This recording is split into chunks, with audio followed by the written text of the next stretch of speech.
தமிழன் தொலைக்காட்சி சொந்தங்களுக்கு கிறிஸ்டோபர் தாஸின் அன்பு வணக்கங்கள். இன்றைய அரசியல் அரங்கம் நிகழ்ச்சிக்காக நம்முடன் இணைந்திருப்பவர் தமிழக பாஜகவிலிருந்து இருக்கக்கூடிய தலித் தலைவர்களுள் ஒருவரான திரு தலித் குடிமகன் அவரோடு தமிழக பாஜக புதிதாக தலைமையேற்றுள்ள நயினார் நாகேந்திரனின் செயல்பாடுகள், தமிழக பாஜக மீது இருக்கக்கூடிய கருத்து விமர்சனங்கள், குறிப்பாக அதிமுக பாஜக இடையிலான கூட்டணி அது தொடர்பாக எழுந்திருக்கின்ற கருத்து விமர்சனங்கள், திமுக அரசு மீது பாஜக வைத்து கொண்டிருக்கின்ற கடுமையான குற்றச்சாட்டுகள், இவை போன்ற பல்வேறு விஷயங்களை நாம் தலித் குடிமகன் அவர்களிடம் நாம் பேசலாம். சார் வணக்கம். வணக்கம், மகிழ்ச்சி. எப்படி போயிட்டு உங்களுடைய புதிய தலைமை நயினார் நாகேந்திரன் தலைமையில் புதிய பொலிவுடன் தமிழக பாஜக? சூப்பராக அற்புதமாக இருக்குது சார். திரு அண்ணாமலை அவர்களின் செயல்பாடோடு நயினார் நாகேந்திரனை ஒப்பிட்டு தான் அவங்களுடைய கட்சி தொண்டர்கள் சமூக வலைத்தளங்களில் கூட நிறைய கருத்துக்கள் பகிர்வதை பார்க்குறோம். நயினார் நாகேந்திரன் கூட பல நேரங்களில் ஒப்புக்கொண்டுள்ளார். அவர் சூறாவளி, நான் மென்மையான பூங்காற்று அப்படின்னு அவரே தன் மீதான விமர்சனங்களுக்கு தென்றல் அப்படின்லாம் சொல்கிறாரு. இருப்பினும் உங்களுடைய கட்சியின் ஒரு நிர்வாகியாக அல்லது உங்கள் கட்சியின் செயல்பாட்டாளராக எப்படி பார்க்குறீங்க நயினார் நாகேந்திரன் அவர்களோட இந்த தலைமை பொறுப்பை? நயினார் நாகேந்திரன் தலைவருக்கான அனைத்து தகுதியும் அவருக்கு உண்டு, அதில் மாற்று கருத்து கிடையாது. நல்லா சிறப்பாக செயல்பட்டு கொண்டிருக்கிறார். தேர்தல் நேரம் மிக நிறைய இடங்களில் தாமரை மலர்வதற்குண்டான வேலைகளை தலைவர் செய்து கொண்டிருக்கிறார். நிச்சயமாக பல இடங்களில் தாமரை மலரும், அதில் சந்தேகமில்லை. அதாவது முன்னதாக இருந்த திரு அண்ணாமலை அந்த வேகமும் அந்த ஒரு ஆளுமை கம்பீரம் நயினார் நாகேந்திரனிடம் இருக்கிறதா, அப்படி உணர்கிறீர்களா நீங்கள்? நம்முடைய முன்னாள் தலைவர் திரு அண்ணாமலையார் அவர்கள் ஒரு எழுச்சிமிக்க தலைவராக வர வந்தார். இளம் வயது, ஒரு ஐபிஎஸ் அதிகாரி என்ற வகையில் ஒரு ஸ்பீடு இருந்தது. இப்போது தானே வந்திருக்கிறார், இன்னும் ஒரு மாதம் கூட ஆகவில்லை. ஆமாம், இவரும் ஏற்கனவே அமைச்சராக இருந்தவர், பல விஷயங்களை அரசியல்வாதி என்பதை நன்கு அறிந்தவர். ஆகவே போக போக இதுவும் வேகம் எடுக்கும், தேர்தலுக்குள் வேகம் எடுக்கும். இப்போது நிர்வாகிகள், அதாவது மாவட்ட தலைவர், மாநில தலைவர் உள்ளிட்ட நிர்வாகிகள் முழுவதுமாக மாற்றப்படுவார்கள் இல்லையா? ஆமாம், புதுசாக இப்போ எல்லாருமே பொறுப்பு, துணைத் தலைவர், செயலாளர் உள்ளிட்ட எல்லா நியமனங்களும் நடைபெறும். இப்போ இதில் இந்த நியமனங்கள் மூலமாக கோஷ்டி பூசல் ஏற்படுவதற்கான வாய்ப்புகள் நிரம்பி இருக்குது. ஏன்னா அப்படி தான் நிறைய தலைமைக்கு நெருக்கமானவர்கள், தலைமையோடு இணைந்தவர்கள், அப்படிலாம் சில பட்டியல்கள் தயாராகி கொண்டிருக்கிறது அப்படின்னு தகவல்லாம் வருது. இது எப்படி போயிட்டுருக்கு? அடுத்த நிர்வாகிகள் ஊடகங்கள் பரப்புகின்ற ஒரு செய்தி. அது ஒரு கட்சிக்குள்ளே கட்டுப்பாடு இருக்கும். அதுவும் தேசிய கட்சி, எங்களுடைய பாரதிய ஜனதா கட்சி தேசிய கட்சி. அந்த கட்சிக்கு எல்லோரும் கட்டுப்படுறது, தொண்டர்களாக இருந்தாலும் சரி, தலைவராக இருந்தாலும் சரி. நீங்கள் பார்த்துருப்பீங்க, அண்ணாமலைக்கு அப்புறம் இவர் வரும்போது தலைவர் அண்ணாமலை என்ன முடிவெடுத்தாரோ அதுதான் கட்டுப்பாடு தான் இங்கே ரொம்ப முக்கியம். இந்த ஊடகங்கள் பரப்புகின்ற ஒரு செய்தி சார் அது. அதனால் அந்த சிக்கல்லாம் ஒன்றும் கிடையாது. கட்டுக்கோப்பாக சிறப்பாக இருக்குது. இப்போது திரு அண்ணாமலை பொறுப்பேற்ற போது இருந்த காலகட்டமும் நயினார் நாகேந்திரன் தற்போது பொறுப்பேற்று இருக்கக்கூடிய காலகட்டம் என்பது இரண்டும் வெவ்வேறு. குறிப்பாக இவர் பொறுப்பேற்றக்கூடிய இந்த காலகட்டத்தில் 26 சட்டமன்ற தேர்தலை நோக்கி நகர்த்தப்படுகின்ற காய்கள், கூட்டணி, வேட்பாளர் தேர்வு, கட்சிகளோட இணக்கமாக இருக்கிறது, தொண்டர்களை ஒருங்கிணைப்பது உள்ளிட்ட பல்வேறு பணிகள் இவருக்கு இருக்கக்கூடிய ஒரு சூழலில் தான் நயினார் நாகேந்திரனை களமிறக்கி விட்டுள்ளார்கள். அப்போ இந்த 26 சட்டமன்ற தேர்தலை நோக்கி இந்த நகர்வு எப்படி இருக்குன்னு பார்க்குறீங்க ஒரு பொறுப்பாளராக? 26 சட்டமன்ற தேர்தலுக்கான அனைத்து பணிகளையும் தன்னுடைய பொறுப்புகளத்தில் தலைவர் அண்ணாமலை அவர்கள் சிறப்பாக செய்துவிட்டு சென்றிருக்கிறார். அது வாக்குச்சாவடி முகவர்கள், பாக முகவர்கள் எல்லாவற்றையுமே. இப்போது பிரச்சாரமும் இன்னும் கூட்டணி கட்சிகளை ஒருங்கிணைத்து செல்வது தான் தலைவர் நயினார் நாகேந்திரனுடைய வேலையாக இருக்கும். மற்ற எல்லா செட்டப்பும் ஆல்ரெடி ரெடியாக இருக்குது. தலைவர் அண்ணாமலை செய்துவிட்டு தான் செஞ்சிருக்கிறார், ஒன்றும் பிரச்சனை இல்லை. அதனால் அவர் உருவாக்கிய பாதையில் இவர் அந்த பயணம் சுலபமாக பயணத்தை மேற்கொள்வார். ஆமாம், வெற்றிக்கான சுலபமான பயணம் அது. இப்போது உங்கள் மாநில தலைவரை சந்திச்சிங்களா? என்ன சொன்னார் அவர்? இந்த பொறுப்பை அவர் எப்படி உணர்கிறார்? ஏன்னா இந்த அண்ணாமலை மாற்றப்படுவார் என்ற போதே நிறைய பெயர்கள் அடிபட்டது. அதில் முதன்மையானவராக நயினார் நாகேந்திரனின் பெயர் சொல்லப்பட்டது. அப்போ அவருடைய இந்த நியமனம் என்பது எதிர்பார்த்தது தான். ஆமாம், வெளியில் இருக்கக்கூடிய நபர்கள், கட்சியினரிடையே. ஸோ அப்படி இருக்கும்போது அவருடைய கருத்துக்கள் என்னவாக இருக்கிறது? பொதுவாகவே சார், ஒரு சட்டமன்ற கட்சி தலைவர் சொன்னாலே ஈக்குவல் டு முதலமைச்சர். சட்டமன்ற கட்சி தலைவர் சொன்னாலே அந்த பதவி அவர் வகித்து வருகிறார் சட்டமன்ற கட்சி தலைவராக. அவர் தமிழ்நாடு தலைவர் வருவதில் எந்த சந்தேகமும் இல்லை, எந்த மாற்று சிந்தனையும் இல்லை, மாற்று கருத்தும் யார்கிட்டையும் கிடையாது. அதுதானே புரோட்டோக்கால் ப்ரொசீஜர். தலைவராக வந்திருக்காரு. ஸோ அதனால் மாநிலத்தில் அடுத்தடுத்த நகர்வுகள் நம்ம எப்படி போகும்னு பார்க்கலாம். இப்போது காஷ்மீர் விவகாரம், அந்த பகல்காம் தீவிரவாத தாக்குதல் கடுமையான அதிருப்திகளை உருவாக்கியிருக்கிறது.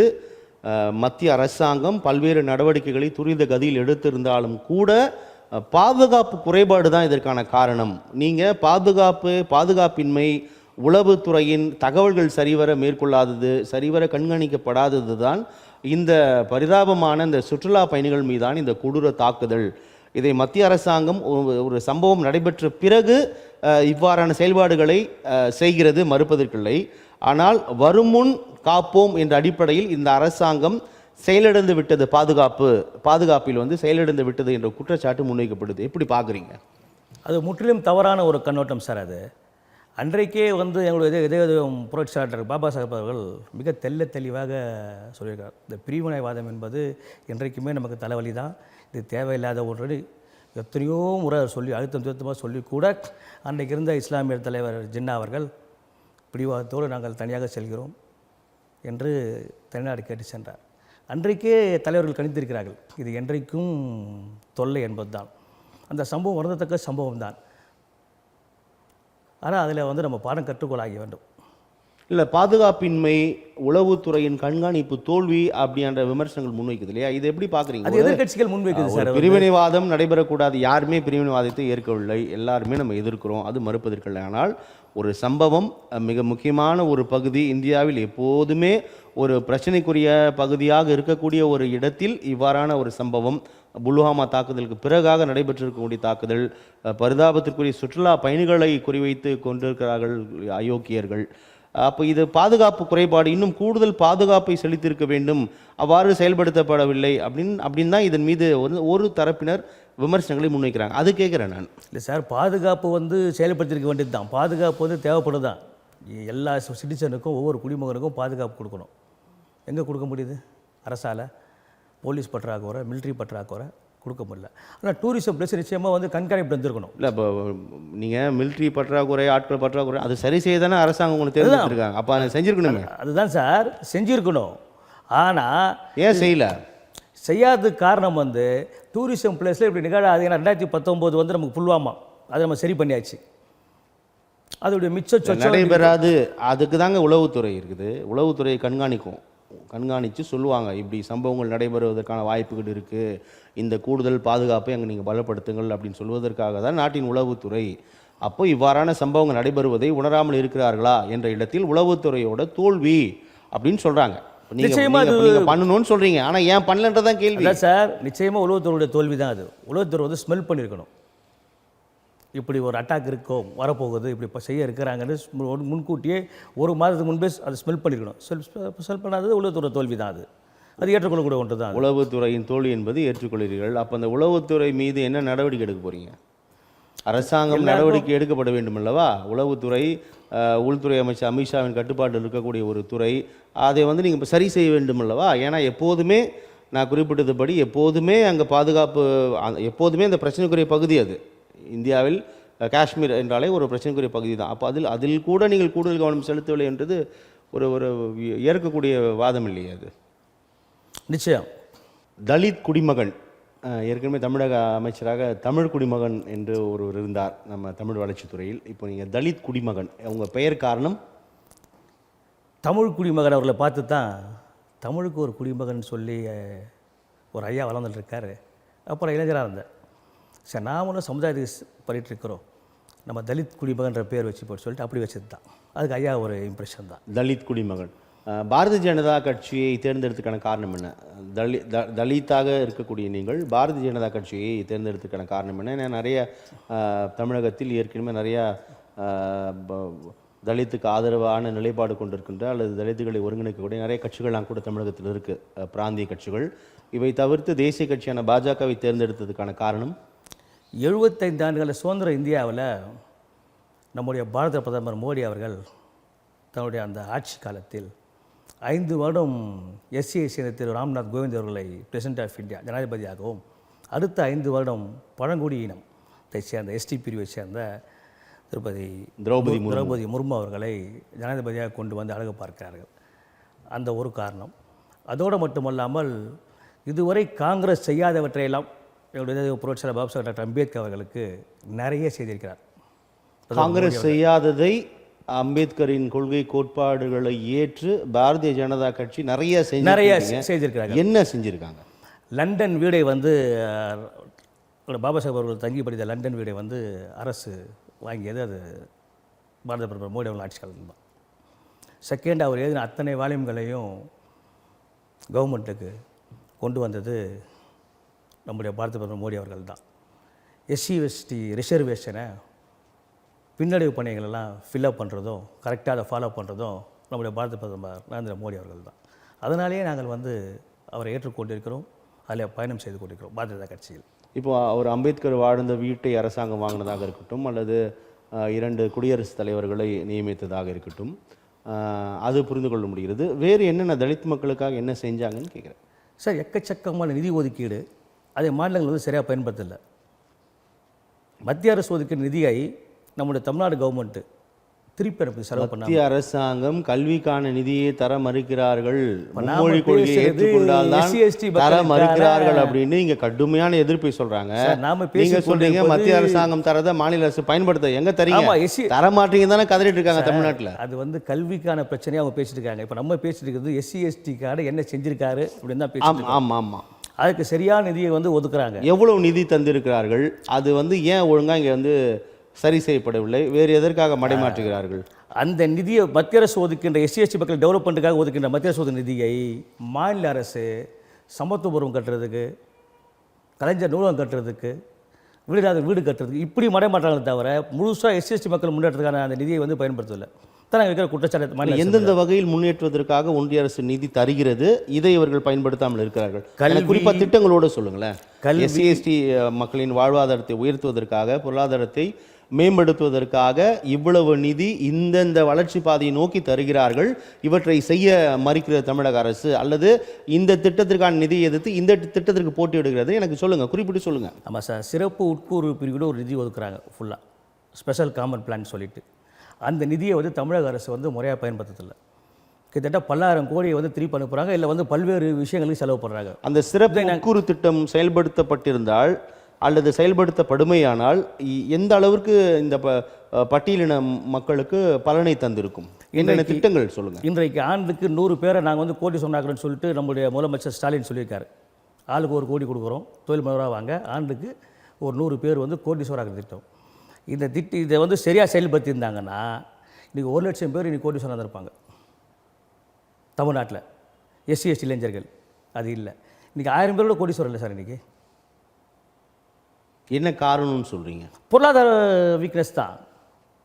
பொருளாதாரம் தான் மெயின். அதான் மத்திய அரசாங்கம் தான் தருதுன்னு சொல்கிறீங்களே, அப்புறம் என்ன பொருளாதார வீக்னஸ்? மத்திய அரசு கொடுக்கறது ஸ்ட்ரைட்டாக கொடுக்கல சார், மாநில அரசு தான் கொடுக்குறாங்க. இவங்க தான் எஸ்சி எஸ்டி பிரிவு கொடுக்கணும். சரி, ஏன் கொடுக்கறது இல்லை? அதுதான் கொடுக்கறதில்ல. முன்னேறிட்டோம்னா இப்போ நாங்கள் வந்து இப்போ ஆட்சியகத்தில் பங்கு கேட்குறோமா இல்லையா, ஆட்சியில் பங்கு கேட்குறோமா இல்லையா, நாங்கள் முன்னேறிட்டோமா, ஆட்சியை நாங்கள் பிடிப்பதற்காக அந்த பயம்தான் திராவிட கட்சிகளுக்கு, திராவிட மாடல் சொல்கிற முதலமைச்சருக்கு அந்த பயம்தான். அதனால தராமல் இருக்காங்க. தராமல் இருக்கிறது வந்து யாருமே கேட்கலையா? கேட்குறோம், வழக்கு போடுறோம். யார் கேட்குறீங்க? யார் வழக்கு போடுறோம்? எல்லா தலைவர்களும் கேட்குறோம். சமுதாய தலைவர்கள் யாரெல்லாம் இருக்காங்களோ தமிழ்நாட்டில் எல்லாம் கேட்குறோம். யார்கிட்ட கேட்டீங்க? அரசுக்கிட்ட, நீதிமன்றத்துக்கிட்ட எல்லாம் ஃபைல். அப்படி என்ன பதில் சொல்கிறாங்க? அப்படியே நிற்கிது. முறையான ஆன்சர் எதுவும் சரியாக செய்கிறதில்ல. எத்தனை கோரிக்கை வச்சாலும் எடுத்ததில்லை. இவங்களே இப்போ சிறப்பு உட்குறு திட்டம் போன்று வேறு என்னென்ன திட்டங்களுக்கு மத்திய அரசு நிதி ஒதுக்கிறது? எல்லாத்துக்கும் சார், உயர்கல்விக்கு, தனிநபர் தொழில் ஆரம்பிக்கிறதுக்கு, பெண்கள் முன்னேற்றத்திற்கு, 5 ஏக்கர் நிலம் வாங்குவதற்கு, தொழில் செய்வதற்கு, எல்லாவற்றுக்கும். ஆனால் சரியாக கொடுப்பதில்லை. நீங்கள் இப்போ தாட்கோ லோனே நீங்கள் பார்த்தீங்கன்னா சரியாக கொடுக்குறதில்ல. என்ன அங்கே வந்து ஒரு இடையில் ஒரு கோடுன்னா, நாங்கள் தயாராகணும், வங்கி தர மாட்டுறாங்கன்னு. வங்கி மேலே குற்றச்சாட்டு. வங்கி நாங்கள் தயாராகிறோம், அவங்க கொடுக்க மாட்டுறாங்க. இதை யார் தீர்க்கிறது? நீங்கள் எம்எல்ஏக்கள் பேசணும். எம்எல்ஏக்கள் பேசுகிற இடஒதுக்கீட்டில் இருக்கிற 46 எம்எல்ஏக்கள் 44 சட்டமன்ற அவங்களும் பேசுறதில்லை. அவங்க வரையும் பார்த்துக்கிறாங்க. தான் மட்டும் கோடீஸ்வரன் ஆனால் போதும், நான் மட்டும் ஒரு 5 வருஷம் நல்லா சம்பாதிச்சப்பறம் அவங்க பார்த்துக்கிறாங்க. இதுதான் இங்கே இருக்கிற. சரி, உங்கள் தமிழக பாஜகவில் இப்போ தலித் குடிமகனாக இணைந்திருக்கிறீர்கள். ஏற்கனவே உங்களோட துணைத் தலைவராக வீர் துரைசாமி இருக்கிறார் இல்லையா, அந்த சமூகத்திலிருந்து அவரே கடுமையான அதிருப்தியில் இருக்கிறார். அவரே வந்து ஓரம் கட்டப்படுகிறார். அவருக்கான உரிய முக்கியத்துவம் தரப்படவில்லை. மேடையிலேயே பேசும்போது அவரை மறித்து அண்ணாமலை பேசிய காட்சிகள்லாம் நாடு பார்த்தது. இப்போ நீங்கள் எந்த நம்பிக்கையில் தமிழக பாஜக இணைந்திருக்கிறீர்கள்? எனக்கு உரிய முக்கியத்துவத்தை தருகிறார்கள் என்று எந்த நம்பிக்கையில் இணைந்திருக்கிறீர்கள்? நான் பாஜக கட்சியில் இணைய வேண்டும் என்று எனக்கு எண்ணம் ஒரு ஓரத்தில் இருந்தாலும் அந்த எண்ணத்திற்கு முழு வடிவம் கொடுத்தவர் நம்முடைய முன்னாள் அமைச்சர், இன்றைக்கு 98 வயசாகிறது, டாக்டர் HV அண்டே அவர்கள். புரட்சித் தலைவர் எம்ஜிஆர் கவர்மெண்ட்டில் சுகாதாரத்துறை அமைச்சர் சுகாதார மினிஸ்டர் இருந்தார். இப்போ இல்லை, சமீபத்தில் தவறி விட்டார்கள். இருக்கார். 98 வயசு, இப்போ 99 வயசாக போகுது. டாக்டர் HV அண்டே ஐயா அவர்கள், நீங்கள் எல்லாம் பாஜகவில் இருக்க வேண்டும் அப்படின்னு தொடர்ந்து சொல்லி வந்த காரணமாக அவர் அண்ணாமலை கிட்ட சொல்லி, அண்ணாமலை எனக்கு தொலைபேசியில் வந்து ஐயா நீங்கள்லாம் வர வேண்டும் என்று சொல்லி அழைத்ததன் பேரில் நான் பாஜகவில் இருந்தேன். 2022 ஜனவரி 4 இணைஞ்ச 3 வருஷம் ஆகிப்போச்சு. என்னுடைய எந்த பிறந்தநாள் கூட வாழ்த்து செய்தி 11ஆம் தேதி அன்றைக்கி தான் தலைவர் மாற்றம், 12ஆம் தேதி தலைவர் மாற்றம், 11ஆம் தேதி கடைசியாக வாழ்த்து செய்தி எனக்கு அமைச்சிருந்தார் தலைவர் அண்ணாமலையார் அவர்கள். காலையில் இவரையும் சந்தித்தேன் நான், நம்முடைய முன்னாள் அமைச்சர் டாக்டர் HV அண்டே அவர்களையும் ஆசீர்வாதம் வழங்கினார். அதெல்லாம் பாஜக இருக்கு. ஸோ அவர் தான் உங்களோட இன்ஸ்பிரேஷன் சொல்கிறீங்க. ஆனால் இப்போ அவர் பரிந்துரை செய்து அண்ணாமலையால் வாங்கன்னு சொன்னப்போ நீங்கள் இணைஞ்சதாக சொல்லி, இப்போ அண்ணாமலை இல்லையா? அப்போ பரவாயில்லையா? பரவாயில்ல, எனக்கு அண்ணாமலை கிட்ட தொடர்பில் பேசிட்டு தானே இருக்கார். அண்ணாமலை வந்து தொடர்பில் பேசி தானே இருக்கார், அதனால் ஒன்றும் பிரச்சனை இல்லை. இப்போ தமிழகத்தில் வந்து மத்திய அரசாங்கத்தோட நிதி தராங்க, அதை வந்து செயல்படுத்த மாட்டீங்க அப்படின்னு சொல்கிறீங்க. ஆனால் தமிழகத்தில் இந்த தலித் பிரச்சனைகளாக இருக்கட்டும், பட்டியலின மக்களுக்கு எதிரான பிரச்சனைகளில் பாஜக வந்து சரியாக குரல் கொடுக்கிறதா? சார், வேங்கை வயலில் குடிக்கிற குடிநீரில் மலம் கலந்த விவகாரத்தில் முதலாக குரல் கொடுத்தவர் எங்களுடைய எழுச்சி தலைவர் அண்ணாமலை அவர்கள் தான். திராவிட மாடல் ஆட்சி என்று சொல்லி இன்றைக்கு பி மாடல் ஆட்சி நடத்தி கொண்டிருக்கிறார் ஸ்டாலின். அந்த ஆட்சிக்கு சரியாக பேர் வைக்கணும் என்று சொன்னால் பி மாடல் ஆட்சி தான் அந்த ஆட்சி, திராவிட மாடல் கிடையாது அது. அண்மையில் மதுரையில் கக்கூசுக்கு பேரறிஞர் அண்ணா பேரும் தியாகசிலர் கக்கன் பேரும் வச்சு தான் பார்த்துருப்பீங்க. இது எவ்வளோ ஒரு கேவலம். இல்லை ஒரு நாட்டு ஆளுகிற முதலமைச்சர் கண்ணு தெரியுதா, கண்ணு தெரியலையா, இல்லை வெளியே நடக்கிற நிர்வாகம் தெரியுதா, தெரியலான்னே தெரியல. மேல்பாதி கிராமத்தில் நாங்கள்லாம் கோயிலில் நுழைய முடியல. உயர்நீதிமன்ற உத்தரவிட்டு கூட பிரச்சனை இருக்குது. ஆக இந்த திராவிட மாடல் ஆட்சியில் வந்து எங்களுக்கு வந்து பெரிய, அதுவும் திமுக ஆட்சியில் பெரிய குடும்பம் தான் சார் எங்களுக்கு. அவங்க அப்பா காலத்தும் தொடர்ந்து வருது அது. திராவிட மாடல் ஆட்சியே நீங்கள் எதிர்க்கிறீங்களா? எதிர்க்கிறீங்க. திராவிட மாடல் எதற்கு அப்படின்னு சொல்கிறீங்க? ஏன் திராவிட மாடல் இருக்கக்கூடாது சார்? அனைவரையும் உள்ளடக்கியது தான் திராவிட மாடல். எல்லோருக்கும் எல்லாம் ஸ்டாலின் சொல்கிறார்ல. ஆமாம். அவர் மட்டும் காஸ்ட்லி காரில் போகிறாரு, நீங்கள் நான் போகிறோமா? அவர் மட்டும் பங்களாவில் வாழ்கிறார், நீங்கள் நான் வாழ்கிறோமா? அவர் மட்டும் நல்ல தண்ணி குடிக்கிறாரு, நல்ல ட்ரெஸ் போகிறார், நீங்கள் நாங்கள் பண்ணுறோமா? அப்போ எப்படி எல்லாருக்கும் எல்லாம் சொல்லி அவர் ஊரை ஏமாற்றலாம், திராவிட மாடல் சொல்லலாம்? தேசிய மாடல் என்று சொல்லக்கூடிய பாஜக கூட அதான் சொல்லுது. அதுக்குன்னு பிரதமர் மோடி போகிற கார் எனக்கு வேணும்னு நான் கேட்குறதும், பிரதமர் வசிக்கிற வீடு எனக்கு வேணும்னு கிடைக்கிறதும், இது எவ்வளோ ஒரு முரணானது சார். மத்திய அரசு பிரதமர் பங்களா வேறு, பிரதமர் ஸ்டேட்டஸ் வேறு. நாம் பேசிக் கொண்டிருப்பது மாநில அரசு. அப்படி கிடையாது சார். தலித்து மக்களுக்கு எதிரான ஒரு ஆட்சியை வந்து நம்முடைய முதலமைச்சர் மு க ஸ்டாலின் நடத்தி கொண்டிருக்கிறார் தான் நாங்கள் சொல்ல வரோம். வடகிழக்கு மாநிலங்களில் நீங்கள் தமிழ்நாட்டில் தலித் மக்கள் தாக்கப்படுகிறார்கள், தலித் மக்கள் வந்து வேங்கை வயல் போன்ற பிரச்சனைகள் தொடர்கிறதுன்னு சொல்கிறீங்க. ஊபி, மத்திய பிரதேசம், ஜார்க்கண்ட், பீகார் உள்ளிட்ட வட மாநிலங்கள், வடகிழக்கு மாநிலங்களில் பட்டியலின மக்களுக்கு எதிராக, தலித் மக்களுக்கு எதிராக நாள்தோறும் நடைபெற்று கொண்டிருக்கின்ற அந்த சம்பவங்கள் மீது பாஜக பாராமுகம் காட்டுகிறது. இல்லை சார், தமிழ்நாட்டில் மட்டும் பொங்குகிறீர்களோ சார்? எந்த ஸ்டேட்டில் பிரச்சனை தான் அந்த முதலமைச்சர் தான் சார் ஆன்சரபிள், ரெஸ்பான்சிபிள். அவங்க தான் அது பொறுப்பே இருக்கணும். நீங்கள் எல்லாத்தையும் பிரதமர் போட்டால் எப்படி அது? எந்த ஸ்டேட், அது பிஜேபி ஆளுற ஸ்டேட் ஆனாலும் சரி, அவங்க தான் ரெஸ்பான்சிபிள். அவங்க தான் அதுக்கு வந்து ஆன்சரபிள் பண்ணி ஆகணுமா இல்லையா? இதுதாங்க சொல்ல வரோம். இங்கே யார் நமக்கு ரெஸ்பான்சிபிள், ஆன்சரபிள்? இல்லை, இந்த இப்போ நீங்கள் குறிப்பிடக்கூடிய சம்பவங்களில் முதலமைச்சர் காவல்துறை முடுக்கி விடுகிறார், கைது செய்கிறார்கள், நடவடிக்கை எடுக்கப்படுகிறது தானே. அப்போ அந்த போலீஸா இல்லையா சார்? போலீஸ் எங்கே சார் போலீஸாக இருக்குது? ஏன் போலீஸா இல்லை? என்ன போலீஸாகவே இல்லை சார். இன்கம் இல்லாமல் எந்த இன்ஸ்பெக்டர் நீ வீட்டுக்கு போகிறதில்ல சார். இன்கம் இல்லாமல் எந்த இன்ஸ்பெக்டர் வீட்டுக்கு போகிறதில்ல. அப்போ போலீஸா குற்றச்சாட்டு எப்போதுமே இருக்கிறது.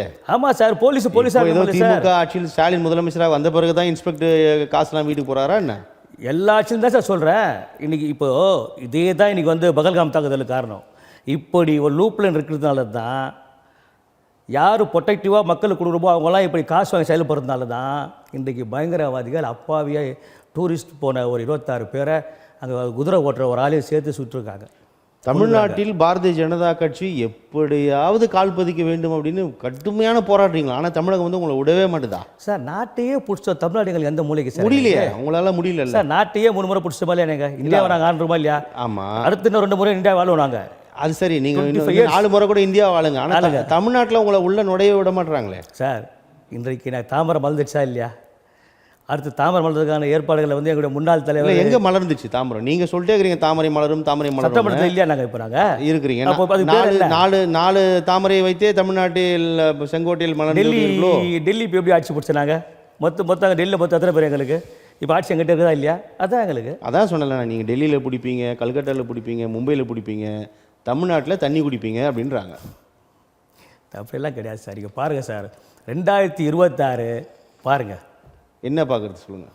எங்கள் தலைமையில் ஆட்சி சார். உங்கள் தலைமையில் அதிமுக தலைமையில் அவர்களை மிரட்டி உருட்டி பயம்புறுத்தி கூட்டணியில் இணைத்து கொண்டீர்கள் அப்படின்னு தான் இங்கே இருக்கக்கூடிய தமிழக தலைவர்கள் விமர்சனம் பண்ணுறாங்க. நீங்கள் என்ன சொல்லி 26இல் பாரதிய ஜனதா ஆட்சி தான் சொல்கிறீங்க தமிழ்நாட்டில் சார். அப்போ அதிமுக வந்து நீங்கள் எதை பார்த்து செய்வீங்களா? ஒரு சட்டமன்றம் எதுக்கு கூடுது? மக்கள் பிரச்சனையே பேசணும். ஆமாம். ஆனால் நம்ம சட்டமன்றம் என்றைக்கு வந்து அமித்ஷா வந்து போனாரோ அடியிலேருந்து ஸ்டாலினுக்கு தூக்கம் போயிடுச்சு. சட்டமன்றத்தில் உள்ள அமைச்சர்கள் தூக்கம் போச்சு. ஆட்சி போகும்போது வீட்டுக்கு போக போகிறோமேனு தூக்கம் போய் நீங்கள் வச்ச கூட்டணி சரி. ஏன் ஆட்சி போகும்போது வீட்டுக்கு போக போகிறாங்க? முடிஞ்சு போச்சு. பாரதிய ஜனதா கட்சி அதிமுகவுடன் கூட்டணி வச்ச உடனே 26ல் பாரதிய ஜனதா கட்சி இங்கே ஆட்சி பிடிச்சிருமா சார்? 10 கட்சி கூட்டணி வச்சுன்னு பெருமிதமாக சுற்றி இருந்தார் நம்ம முத்துவேல் கருணாநிதி ஸ்டாலின். இவங்க வந்து ஒருத்தரோட வெளியே போக மாட்டாங்க, நாங்கள் ரொம்ப ஸ்ட்ராங்காக இருக்கிறோம் எங்கள் கூட்டணின்னு. ஆனால் கூட்டணிகள் இல்லாமல் நாங்கள் ஒரு 10 கட்சி கூட்டணி வச்சு எலெக்ஷன் சந்தித்தோம். அதிமுக சந்திச்சா 10 கட்சி கூட்டணிக்கு 10 வாக்குகள் கூட இல்லையே சார் அப்படின்னு சொல்கிறாங்க. சார் நல்ல ஓட் பெர்ஃபார்மன்ஸ் சார் எங்களுக்கு. நீங்கள் பாருங்கள் சார், எம்பி எலெக்ஷன் 18% சொல்கிறீங்க. அது பாஜகவுக்கு கிடைச்சது கிடையாது. பாஜகவுக்கு 2% கிடைச்சிக்காது. உங்கள் 10 கட்சி கூட்டணியில் 18% வாங்கிட்டு பாஜக 18%, பாஜக 18% தம்மட்டு அடிக்கிறீங்களே, இது எவ்வளோ பேர் நகை முறைன்னு சொல்கிறாங்க. நகை முறையில் 2026 பாருங்கள், எங்கள் கூட்டணி, எங்கள் தலைமையிலான கூட்டணி எப்படி வந்து நாங்கள் வெற்றி பெற்று ஆட்சி அமைக்கிறோம்னு பாருங்கள். பாஜக அதிமுகவுடன் இல்லாமல் இருந்தால் கூட அதிமுக வெற்றி கனியை பறித்திருக்கோம். இப்போ வந்து நல்லா வெல்ல போகிற ஒரு கட்சியும் இவங்க கெடுத்து வச்சிட்டாங்க. அதனால உறுதியாக திமுக தான் வெல்லுன்னு சொல்கிறாங்க. திமுக ரொம்ப கெட்ட பேர் சார். இப்போது திமுகவுக்கு எக்கச்சக்கமான கெட்ட பேர். அந்த கெட்ட பேர் எல்லாமே அதுக்கு மேலே பாஜக மேலே கடும் கோபத்தில் இருக்காங்களே சார் தமிழ்நாடு சார். பாஜக வந்து என்ன சார், திமுக வந்து கோபமாக இருக்காங்கன்னு சொல்கிறீங்களே, அதோட கடுமையான கோபத்தில் இருக்கிறாங்க பாஜக. ஏன் அப்படின்னா கச்சத்தீவு விவகாரமா, நீட்டா, இங்கே இருக்கக்கூடிய மக்கள் உரிமைகள் பிரச்சனைகளையா, இல்லை நிதி தரதா, எல்லாத்தையும் மத்திய அரசாங்கம் பாராமுகம் காட்டுது, குறிப்பாக தமிழகத்திற்கு. அப்படி இருக்கும்போது திமுகவோட எதிர்ப்பு வந்து ரொம்ப அழகாக வந்து பாஜகவுக்கு தான் தமிழக மக்கள் வாக்களிக்கணுமா என்ன? அப்படி கிடையாது சார். நாங்கள் எங்களுடைய செயலை மிக சிறப்பாக செய்கிறோம். என்ன அவங்க செயல் செய்கிறீங்க? தமிழ்நாட்டில் ஆட்சியாளத்தை கைப்பற்ற செயலை மிக சரியாக ஒரு கட்சி என்ன வேலை செய்யணுமோ அது வேலை கரெக்டாக செய்கிறோம். ஒவ்வொரு மேடைகளிலும் மிரட்டி கொண்டிருக்கிறார்கள் தமிழக பாஜகவினர். பார்த்தீங்களா, திமுகவை நாங்கள் காலி பண்ணிடுவோம், அதிமுக காலி பண்ணிடுவோம், மடியில் கணம் இருக்குது, ஐடியை வந்து வர வைப்போம், இடியை வர வைப்போன்னு மிரட்டுகிறார்கள். எங்கே மக்கள் நல திட்டங்கள் என்ன பண்ணுறீங்க நீங்கள்? சட்டம் தன் கடமையை செய்யுது, தப்பு பண்ணவன் பயப்படுறான். நாங்கள் அதை மேடையில் பேசுவோம். இல்லை, நீங்கள் தமிழ்நாட்டில் பாஜக ஆட்சியை பிடிப்போம் செயல்படுன்னு சொல்கிறீங்களே, எங்கே செயல்பட்டீங்கன்னு கேட்குறாங்க. என்ன பண்ணுறீங்க? எந்த மக்கள் பிரச்சனைக்காக நீங்கள் வந்து குரல் கொடுக்குறீங்க? சார், எந்த பிரச்சனை நாங்கள் குரல் கொடுக்கல. இப்போ சமீபத்தில் எந்த பிரச்சனைக்கு குரல் கொடுத்தீங்க சார்? மும்மொழி கொள்கை, கல்விக் கொள்கை, அவங்க 2 சொன்னாங்க. நாங்கள் அதுக்கு எவ்வளோ பெரிய இது, நீட்டுக்கு எவ்வளோ பெரிய இது. அவர் வந்து நீட்டை ஒழிச்சிடுவேன்னு சொன்னார். யார் நீட்டை ஒழிச்சிடுவோம், இன்னொரு ஒழிக்க முடிஞ்சது அவரால்? அப்போ பொய் பேசி, இந்த நேற்று விஜய் சொல்லியிருக்காரு, பொய் பேசி ஆட்சியை பிடிப்பாங்க உஷாராகன்னு விஜய் நேற்று பேசியிருக்காரு. அப்போ எந்த அளவுக்கு அது பாரதிய ஜனதா கட்சி தான் சொல்லியிருக்காரு. இல்லை, திமுகவை பார்த்து அவர் சொல்லிட்டார் சார். திமுக தான் சார். விஜய் வந்து எங்களை வந்து சொல்லவே இல்லையே சார். திமுக அப்படி இருக்கிறீங்க தான் அப்படி சொல்லியிருக்காரு விஜய். அதனால பிஜேபி வந்து பாஜகவோட கூட்டணி வந்துடுவார் தாவேக்கா அப்படின்னு ஒரு கனவுல இருக்கீங்க சார். இல்லையே சார், அதிமுக மாதிரி எப்படியா தாவேக்கா மிரட்டிலான்னு வச்சுக்கிறீங்களா? இல்லை சார், இல்லை சார். சார் எங்களை பொறுத்த வரைக்கும் வந்து நாங்கள் யாரையும் மிரட்டி வா என்று கூப்பிடுவதில்லை, வந்தாரை வரவேற்போம். அதிமுகவை மிரட்டி உருட்டி தான் பண்ணி வச்சிருக்கீங்க. விசிகத்தில் திருமாவளவன் கூட சொல்றாரு இதை சார். அதிமுக மிரட்டி உருட்டி தான் பண்ணி வச்சிருக்கிறார்கள் இவர்கள் அப்படின்னு. அதை சொல்றதுக்கு அவர் யார் சார்? ஒரு கட்சியோட தலைவர், ஒரு எம்பி, ஒரு விமர்சனம் வைக்கலாம். 2 கதவை நான் தான் மூடினேன், கூட்டணிக்கான கதவு 2 கதவு நான் தான் மூடினேன்றாரு. ஆமா, தலைவர் கேட்குறாரு, நீ யாருப்பா அது 2 கதவை மூடுறதுக்குன்னு கேட்குறாரு. அப்புறம் என்ன அது? யாருக்கு அது யார் மூடுறது? இல்ல அவருக்கான கூட்டணி கதையை நான் மூடிக்கிறேன்றாரு. எனக்கு இல்லையே. எனக்கான கூட்டணியை இல்லையே நான் அதை சார், மூடிவிட்டேன்னு தான் சொல்றாரு. 2 கதவு திறந்து வச்சுதாங்க நான் மூடினேன்றாரு. இங்கே தலைவர் கேட்குறாரு, நயனாரேந்திரன் கேட்குறாரு, ஏப்பா யார் வீட்டு கதை யார் பார்ப்போம் உங்கள் வீட்டு கதை நீ மூடுப்பான்றாரு. இதை விட வேறு என்ன இருக்குது? நீங்க மக்கள் நல திட்டங்களில் அப்போ உங்களுக்கு ஏன் பயம் வருது? உங்களுக்கு ஏன் சார் பயம் மக்கள் நல வருது? திட்டங்களில் போதிய கவனம் செலுத்துறோம் அப்படின்னு சொல்றீங்க. நீட் வந்து தமிழ்நாட்டில் 22 பிள்ளைகள் வந்து இறந்திருக்கிறார்கள். ஏன் வந்து நீட்டை ஏன் ரத்து செய்யக்கூடாது, நீட்டை ஏன் கொண்டு வரணும்னு ரொம்ப முனைப்பா இருக்கிறீங்க சார்? எக்ஸாம் சிஸ்டம் வந்து நம்ம ஒபே பண்ணி ஆகணும். எக்ஸாம் சிஸ்டம் வந்து நம்ம ஒபே பண்ணி ஆகணும். இப்போ நம்மளாம் படிக்கிற காலத்தில் 10th எக்ஸாம்னா பயந்து போய் பரீட்சை எழுதணும். அக்கா நீ தூக்க மாட்டேன் 10 பேர் தூக்க மாட்டாங்க 10th எக்ஸாம் நம்ம க்ளோஸ் பண்ண முடியுமா? ம் +2 எக்ஸாம் எழுதும்போது பயந்து போயிட்டு எக்ஸாம் எழுதியிருக்கிறோம். அக்கா 10 பேர் தூக்க மாட்டானதுக்காக வந்து +2 க்ளோஸ் பண்ண முடியுமா? 10வது 12ஆம் வகுப்பு தான் இருந்துச்சு. அப்புறம் நீங்க ஒரு புது தேர்வை கொண்டு வரீங்க. 12ஆம் வகுப்பு மதிப்பெண்கள் எதற்கு சார்? எலிஜிபிலிட்டி வந்து தேவை தானே முக்கியமா? தகுதி தேர்வு தானே அது. நீட் என்பது எலிஜிபிலிட்டி தான், நேஷனல் எலிஜிபிலிட்டி தான், தகுதி தேர்வு தானே அது வந்து. அந்த தகுதி அதையே வேணான்னு சொல்கிறீங்க? இல்லைங்க, இப்போ அந்த தகுதியை உருவாக்கும் வரை நீங்கள் காத்திருக்கணும்ல. இப்போ நீட் 2018 எத்தனை ஆண்டுகள் ஆயிடுச்சு? நீங்கள் இப்போ தமிழ்நாடும் ஒரு ஜார்க்கண்டும் ஒன்றா, டெல்லியும் பீகாரும் ஒன்றா, சரி சார், ஆந்திராவும் கர்நாடகாவும் ஒன்றா? இப்போ நான் ஒன்று கேட்குறேன், நீங்களும் நானும் ஒன்றா? எவ்வளோ வேறுபாடுகள் இருக்கும்ல. இருங்க சார், இல்லைங்க, எவ்வளோ வேறுபாடு இருக்கும். ஒரு ஓட்டப்பந்தயத்தில் பலம் வாய்ந்த ஒரு வீரர் ஓடுவதற்கும் சோறே கிடைக்காம பரிதாபமாக ஓடுற ஒரு வீரருக்குமான வேறுபாடு இருக்கிறது அல்லவா? அப்போ எல்லாத்தையும் நீங்கள் ஒன்றா ஓட சொன்னீங்கன்னா அந்த கட்டமைப்பு எங்கே இருக்கிறது? அந்த கட்டமைப்பை நீங்கள் இந்தியா முழுமைக்கும் கொண்டு வந்திருக்க வேண்டும் அல்லவா? அதுக்கப்புறம் தான் நீங்கள் நீட் தேர்வை புகுத்தணும். நீங்கள் நீட் தேர்வை கொண்டு வந்துட்டு எல்லாமே தகுதிப்படுத்தினா 22 பேர் அப்போ சாவாங்க தானே? அதை நீங்கள் கவனித்துக் கொள்ளையா? எக்ஸாம் சிஸ்டத்தில் பிள்ளைகளின் கனவுகளை ஏன் சிதைக்கிறீர்கள்ன்றாங்க. எக்ஸாம் சிஸ்டத்தில் IAS IPS எக்ஸாம் நீங்கள் கேள்விப்பட்டிருப்பீங்க, UPSCயில் இருக்குது. ஆமாம், அதை யாராக இருந்தாலும் அதை அந்த சிஸ்டத்தை ஒபே பண்ணி தான் ஆகணும். அது எக்ஸாம் எழுதி தான் ஆகணும். நான் ஃபெயில் ஆகிட்ட தூக்க மாட்டேன்னு சொன்னால் அந்த எக்ஸாமே க்ளோஸ் பண்ண முடியுமான்னு கேட்குறேன். பிறகு இன்னொரு எக்ஸாம் வைக்கிறீங்க சார். பேரண்ட்ஸுடைய 12ஆம் வகுப்பு வரைக்கும் ஏன் சார் ஒருத்தர் படிக்கணும்? நீட் தற்கொலைக்கு 12ஆம் வகுப்பு வரைக்கும் மதிப்பெண் எடுத்ததுக்கு அப்புறமா அப்புறம் என்ன சார் இன்னொரு தகுதி தேர்வு? நீட் இருங்க சார், இருங்க சார். அப்போ 12ஆம் வகுப்பு க்ளோஸ் பண்ணிடுங்க சார். நீட் 10ஆம் வகுப்புக்கு அப்புறம் நீட்டை வச்சிருங்க. நீட் தற்கொலை காரணம் பேரண்ட்ஸ் தான் சார், நீட்டு கிடையாது சார். நீட் தற்கொலை காரணம் பேரண்ட்ஸ் தான். பேரண்ட்ஸுடைய ப்ரெஷர் தான் சார் வந்து பசங்க வந்து தற்கொலை பண்ணிக்கிறாங்க. இப்போ என் புள்ள படிக்கிறான், ஃபெயில் ஆகிட்டா சார் விடு பார்த்துட்டு பார்க்கலாம், வேறு போப்பான்னு சொல்லணும். என்ன பிரச்சனை? படிச்சா ஆகணும், நீ பாஸ் ஆகிதான் எனக்கு மான பிரச்சனை. சொந்தக்காரன் மதிக்க மாட்டான், சாதிக்காரன் மதிக்க மாட்டான், பக்கத்துக்காரன் மதிக்க மாட்டான்னா புள்ள என்ன பண்ணணும்? தூக்கு மாட்டு தான் சாகும். எனக்கு வந்து கோர்ஸுக்கு வந்து நீட்டு சிறப்பு வகுப்புகளுக்கு என் பிள்ளைக்கு பணம் கட்ட வழி இல்லை கடனை வாங்கி அந்த பிள்ளையை நான் சேர்த்தேன் பயிற்சி வகுப்பில். அதனால் இந்த வருடம் தேர்வு அடையவில்லை என்றால் அடுத்த வருடம் என்னால் அந்த பயிற்சி வகுப்பில் சேர்க்க முடியாதுன்ற ஒரு மனம் நொந்து இருக்கிறார்கள் பிள்ளைகள். நீங்கள் கொச்சைப்படுத்தாதீங்க சார். நீங்கள் பெற்றோர்கள் தான் காரணம். அபத்தத்தின் உச்சம் பேரண்ட்ஸோட டார்ச்சர் சார். நீங்கள் வந்து ஒரு சிறப்பு தேர்வை கொண்டு வருவீங்க, நீட்டை வந்து கொண்டு வந்து இப்படியான விஷயங்களை உருவாக்குவீங்க. அது இறக்கும் மாணவர்கள் வந்து அவர்களின் பெற்றோர்கள் பொறுப்பா? சார் எக்ஸாம் சிஸ்டத்தை நீங்க டெலிவிஷன் பண்றீங்க. அந்த எக்ஸாம் சிஸ்டம்ல நீட் தேர்வுத்தாள் கசிவு, காப்பி அடிக்கிறது, அவ்வளோ முறைகேடு நடக்குதே சார். அப்போ நீங்கள் அதை கூட திருத்த முடியல, அப்புறம் என்னத்தை நீட்டுன்றீங்க சார்? முறைகேடு நடக்குது அங்கங்கே, அதை ஏற்றுக்கொள்கிறோம், பிரச்சனை இல்லை. அந்த முறைகேடுகளை வந்து தடுத்தாகணும், அது பிரச்சனை இல்லை. நான் கேட்பது தற்கொலைக்கு காரணம் பேரண்ட்ஸுடைய அழுத்தம் தான். டீச்சர்ஸ் அழுத்தமோ நெய்பர்ஸ் அழுத்தமோ சொந்தக்கார பந்தக்கார அழுத்தம் கிடையாது, சாதிகார அழுத்தம் கிடையாது, நீட்டு கிடையாது, பெற்றோர்ன்றீங்க.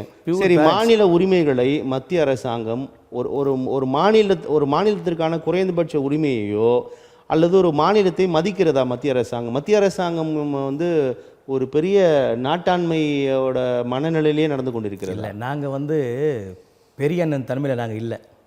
மும்மொழி கொள்கையை ஏற்றுக்கொள்ளவில்லை என்றால் நான் இந்த மாநிலத்துக்கு தர வேண்டிய நிதியை தரமாட்டேன்னு சொல்கிறது இப்போ என்ன மனோபாவம் அது சார்?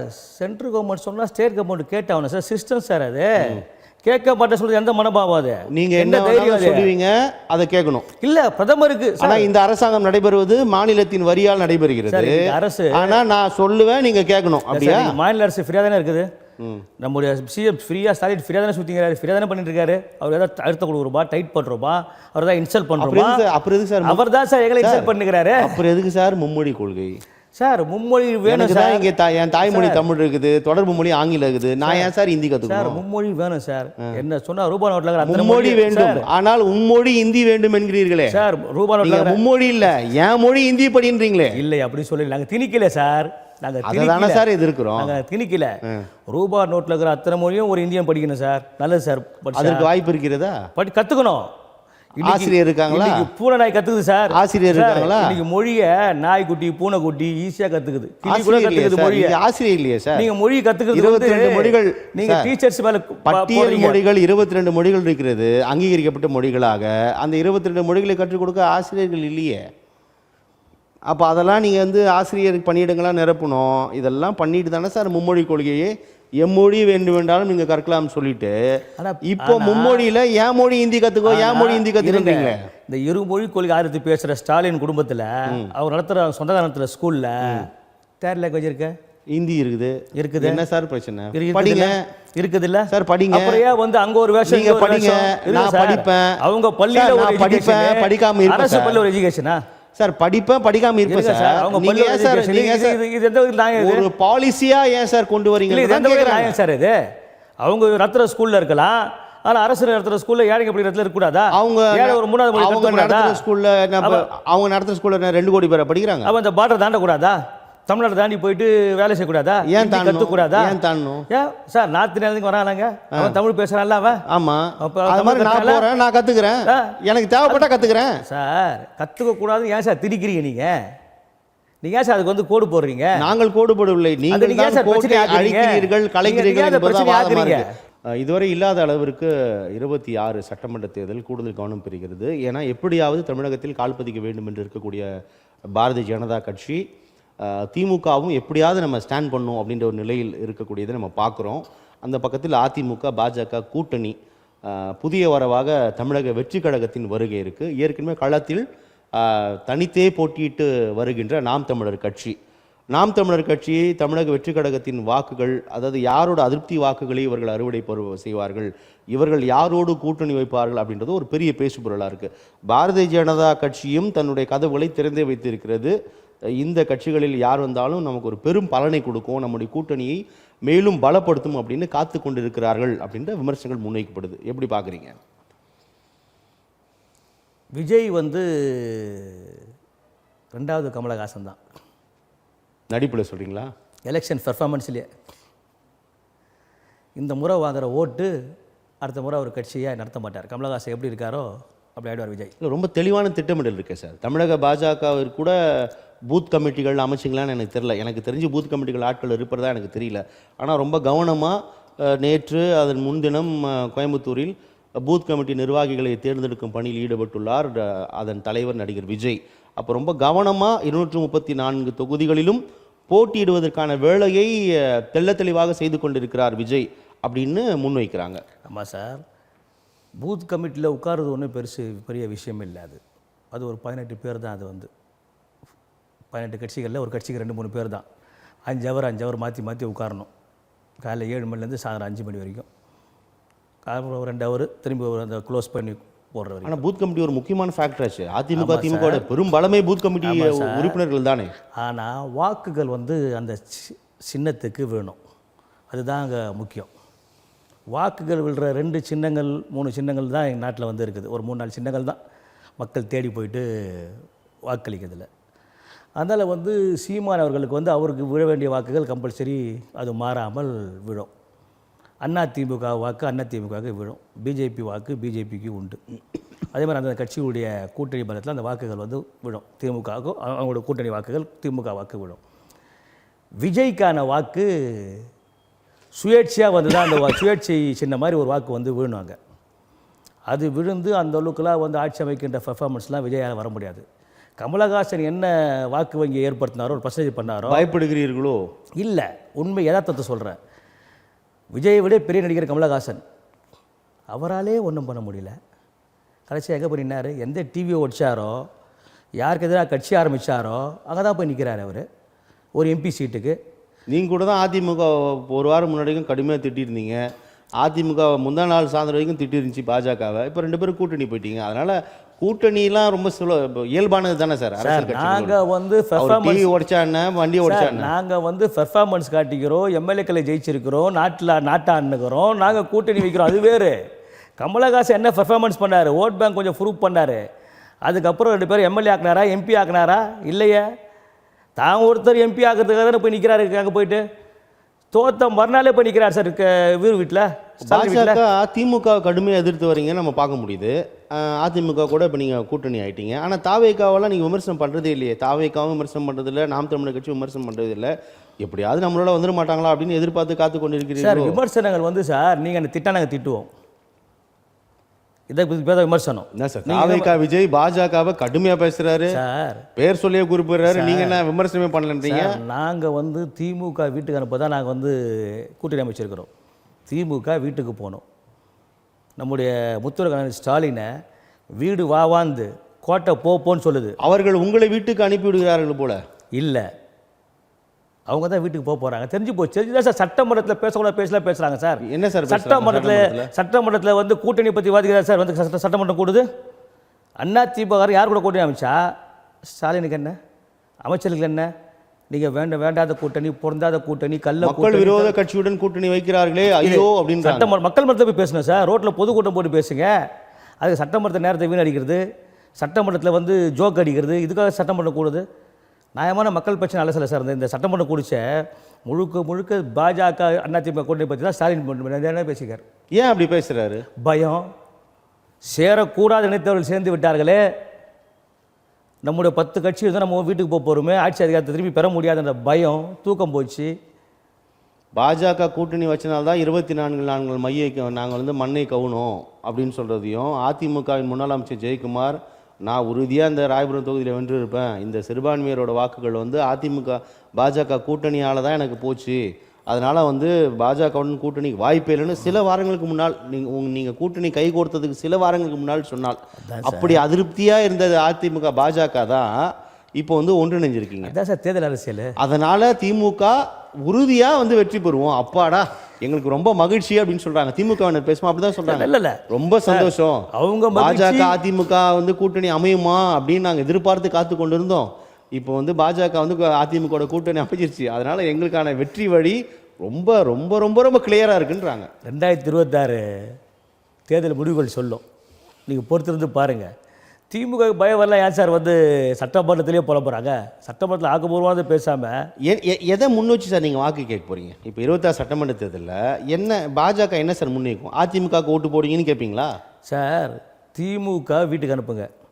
திமுக செஞ்ச அநியாயங்கள் ஏன் சார் வீட்டுக்கு அனுப்பணும்னு மக்கள் கேட்குறாங்க. மக்கள் கேட்க மாட்டாங்க. வீட்டுக்கு அனுப்பிட்டு உங்களையே நாங்கள் அது வீட்டுக்குள்ள வைக்கணும்னு கேட்டால் என்ன பதில்? அப்படி மக்கள் கேட்க மாட்டாங்க சார். கேட்டால் என்ன சார் மக்கள் யாரும் அது மாதிரி திருப்பி கேட்டதே இல்லை. நீங்கள் தான் மக்கள் உரிமைகளை உள்வாங்குவாங்க சார். நீங்கள் தான் தமிழ்நாட்டில் நியாயமான உரிமைகளை வந்து தரவே மாட்டீங்களே பாஜக. அந்த பாஜக நான் ஏன் ஓட்டு போடுறதுன்னு கேட்பாங்க மக்கள். நாம் என்ன சொல்கிறோமோ அதை மட்டும் உள்வாங்குவாங்க.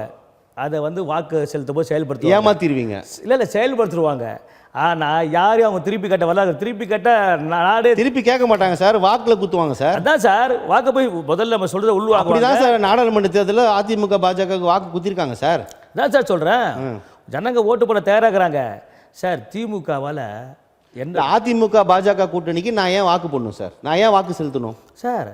ஆட்சி மாற்றம் தேவை சார். நாட்டில் ஒரு ஆட்சியோ ஒரு கட்சியோ வந்து இருக்கக்கூடாது சார். மாநிலத்தில் ஆட்சி மாற்றம் நிச்சயமாக மாநிலங்களுக்கு தேவை. ஏன்னா அப்போ தான் மாநிலங்கள் வந்து வளர்ச்சி பெறும். இவங்க சொல்கிறாங்கல்ல, மத்தியில் வந்து கூட்டணி கணக்கு வழக்குகளில் மிக மிக உறுதியாக இருக்கிறோம் திமுக. எங்களோட கூட்டணி சிந்தாமல் சிதறாமல் எங்களோடே இருக்குது. அது உண்மை. அதனால அந்த வாக்குகளை பெற்று நாங்கள் மீண்டும் ஆட்சி அமைப்போன்றாங்க. அது உண்மை. நீங்க அதாவது யதார்த்த நிலை நமக்கு பிடிக்குதோ இல்லையோ, ஆனால் இந்த கூட்டணி கணக்கு வழக்குகளால் திமுக தன்னுடைய இடத்தை மீண்டும் உறுதிப்படுத்தி விடும் அப்படின்னு சொல்றாங்க. இல்லை சார், திமுகவுடைய ஓட் பேங்க் திமுக கிட்டே இருக்குது, இல்லைன்னு சொல்ல வரல. அந்த கூட்டணி கட்சியோட ஓட் பேங்க்கு இருக்குது. அது இப்போ மாறப்போகுது. ஏன்னா உள்ளே இருக்கிறவங்களே ஒழுங்காக வேலை செய்ய மாட்டாங்க, அதிருப்தியில் இருக்கிறாங்க. இந்த அதிமுக ஓட் பேங்க் அதிமுக கிட்ட இருக்குது, திமுக ஓட் பேங்க் திமுக கிட்ட இருக்குது. ஆனால் பாஜக அதிமுக சேர்ந்தனால அந்த எதிர்ப்பும் வந்து திமுக போயிருமேன்றாங்க. இல்லை, இந்த பிஜேபி அதிமுக கூட்டணி வந்து அவங்களோட செயல் வந்து இப்போ ஆட்சியை பிடிக்குது, மிக வேகமாக இருக்கும். ஆனால் திமுக கூட்டணியில் இருக்கிறவங்க விரக்தியில் இருக்கிறாங்க. ஸ்டாலின் யாருக்கு அதை செய்யலை, மக்களுக்கு செய்யலை, அது வேறு கதை. கூட்டணி கட்சிகளுக்கு எதுவும் செய்யலை. அப்போ கூட்டணி கட்சி ஃபுல்லாக விரைத்தில் இருக்காங்க. நீங்கள் பார்த்தீங்கன்னா கம்யூனிஸ்ட் கூட்டணி கட்சிக்கு என்ன சார் செய்யல? சார் கூட்டணி அவங்களுடைய கட்சிக்கு என்ன சார் தேவைகளை செய்யல? பூர்த்தி பண்ணணும் சார். என்ன சார் கூட்டணி எதுக்கு வராங்க அவங்க? சீட்டு கொடுத்துருக்காங்க, சட்டமன்ற உறுப்பினர்லாம் கூட்டணி எதுக்கு வராங்க? அவங்களோட தேவையை பூர்த்தி பண்ணணும். தேவையை பூர்த்தி சார் ஒரு கொடி ஏற்ற முடியல சார், கொடி கம்பத்தை பிடிங்கி போடுறான் சார். சரி, தேவை சார் அந்த தேவையை பூர்த்தி செய்யாட்டா கூட திமுகவோட இருக்காங்க. நீங்க தேவையை பூர்த்தி செய்யற வாடனா கூட உங்க பக்கம் ஒருத்தர் கூட வர மாட்டாங்களே சார்? இல்லையா, நீங்க பாருங்க எவ்வளவு ஸ்பீடா ஒர்க் பண்ண போறாங்க பாருங்க. இல்ல இப்ப தேர்தல் நேரத்தில் திமுக கூட்டணியில இருந்து உங்க கூட்டணி வரும்னு எதிர்பார்க்கறீங்களா? அந்த கணக்கு இல்லை. நாங்கள் பிஜேபி அமைக்கிற கூட்டணியில் சேர்ற கட்சிகள் எவ்வளோ ஸ்பீடாக நாங்கள் ஒர்க் பண்ணி அந்த ஆட்சியத்தை நோக்கி போக போகிறோம் பாருங்கள். அந்த திமுக கூட்டணியில் இருக்கிறவங்க ஒர்க் பண்ணாமல் அவங்க அந்த கூட்டணியை பலவீனப்படுத்த போகிறத நீங்கள் பாருங்கள், கண்ணால் பாருங்கள். இப்போ திமுக கூட்டணியில் இருக்கக்கூடிய விசிக கம்யூனிஸ்டுகளாம் வந்து ரொம்ப ரொம்ப ரொம்ப திடமாக வலுவாக திமுகவுக்கு பலம் சேர்த்து கொண்டே இருக்கிறார்கள். திமுக கூட்டணி காப்பாற்றுவது தான் எங்களுடைய நோக்கம்ன்றார் விசிக தலைவர் திருமாவளவன். எப்படி பார்க்குறீங்க அதை? சார் அவர் அப்படி தான் சார் சொல்லிட்டு இருப்பார். திமுக கட்சிக்கு ஸ்டாலினுக்கு எஸ்கார் வேலை பார்த்துட்டு இருக்காரு. அவர் என்னை மீறி தான் திமுக தொடங்கணும்னு சொல்ற ஒரு தலைவர் சொல்கிறாரு. அதுக்கு பேர் என்ன அர்த்தம்? எஸ்கார் வேலை பார்க்குறாரு ஸ்டாலினுக்கு அர்த்தம் அதானே உண்மை? அந்த வேலை பக்கத்துக்கு ஒரு தலைவருடைய வேலை. இன்னும் எதையோ கேட்டு பெற வேணும். அங்கே இந்த மக்களுக்கு கேட்டு பெற நிறைய விஷயங்கள் இருக்குது. கொடியேற்ற விட மாட்டான், பொதுக்கூட்டத்தை விட மாட்டான், ஆர்ப்பாட்டத்தை விட மாட்டாங்க, தடுக்கிறாங்க. கட்சியை வளர்ச்சியை தடுக்கிறாங்க. விடுதலை சிறுத்தைகள் கட்சியோட வளர்ச்சியை திமுக தடுக்குது.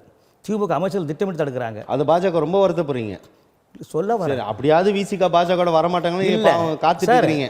சரி, ஆனால் அப்போ கூட விசிக வர மாட்டேங்குது சார். அவர் திமுக தான் சார் அவருக்கு வந்து நல்லது. அவருக்கு திமுக இருக்கிறதா விடுதலை சிறுத்தைகள் எதிர்காலம் அதான் நல்லது. சரி, இப்போ அதாவது பாஜகவிற்கு எப்போதுமே எதிராக இருக்கக்கூடியவர்கள் சிறுபான்மையினர், அவர்கள் எப்போதும் ஆதரவாக இருப்பவர்கள் திமுக கூட்டணி. அப்போ பாஜக அதிமுக கூட்டணியில் குறிப்பாக இஸ்லாமியர் கிறிஸ்தவர்கள் வந்து பாஜகவிற்கு எப்படி வாக்கு செலுத்துவார்கள்? அந்த வாக்கு உறுதியா திமுகவை நோக்கி தானே போகும்ன்றாங்க. இஸ்லாமியர்களை பொறுத்தவரை கடுமையான கோபத்தில் இருக்காங்க சார்.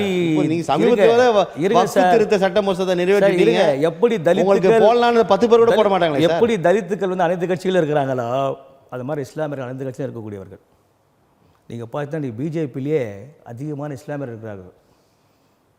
எங்களுடைய மத்திய அரசில் போய் பாருங்க, எக்கச்சக்கமான இஸ்லாமியர்கள் தோழமையோடு இருக்கிறார்கள். ஆனால் ஒருத்தர் கூட எம்பி சீட் கொடுக்க மாட்டீங்க சார். நம்முடைய பாஜக பிரதமரோட தோழமையோடு இருக்கிறாங்க. தோழமையோடு இருக்காங்க சார். அந்த தோழர்களுக்கு ஒரு எம்பி சீட் கூட கொடுக்க மாட்டீங்க. அப்போ ஏன் இருக்கிறாங்க அவங்க? இஸ்லாமியர்கள் ஒரு எம்பி சீட் கூட கொடுக்க மாட்டீங்க. ஏன் சார் அது? அப்போ ஏன் இருக்கிறாங்க அவங்க? சார் வக்ஃபு சட்டம் ஏன் சார் நீங்க கொடுக்க மாட்டீங்க? வக்ஃபு சட்டம் நீங்க தப்பா பாக்குறீங்க.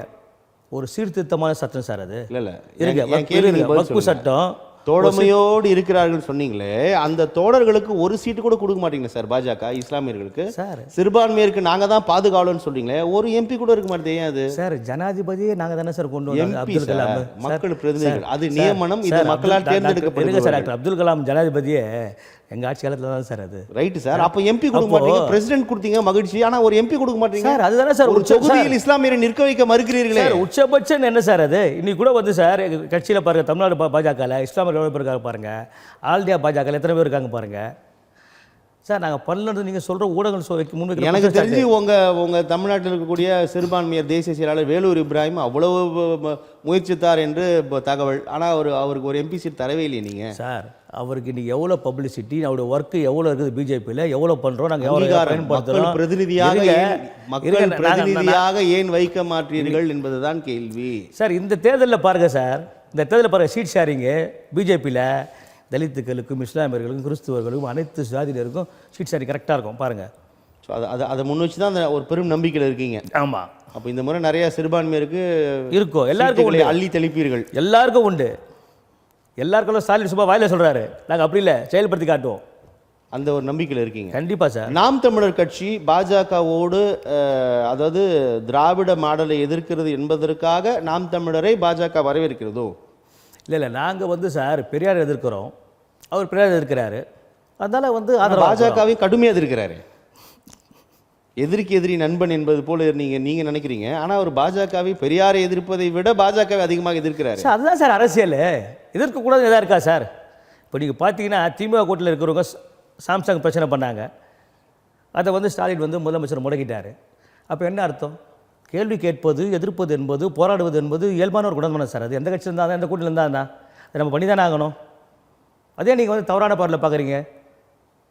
ஆதரவும் எதிர்ப்பும் வந்து ரெண்டு பக்கமும் உண்டு சார். தேர்தல் நெருக்கத்தில் செந்தில் பாலாஜி என்பவர் இப்போ ஒருத்தர் தான் ஆனால் தேர்தல் நேரத்தில் இன்னும் நிறைய அமைச்சர்களை குறி வச்சு பெரும் நெருக்கடியை வந்து கொடுப்பார்கள் பாஜகவினர் திமுகவிற்கு அப்படின்னு சொல்கிறாங்க. கொடுப்பீங்களா? சார், தப்பு பண்ணால் யாராக இருந்தாலும் தண்டனை அனுபவிச்சு தான் ஆகணும்.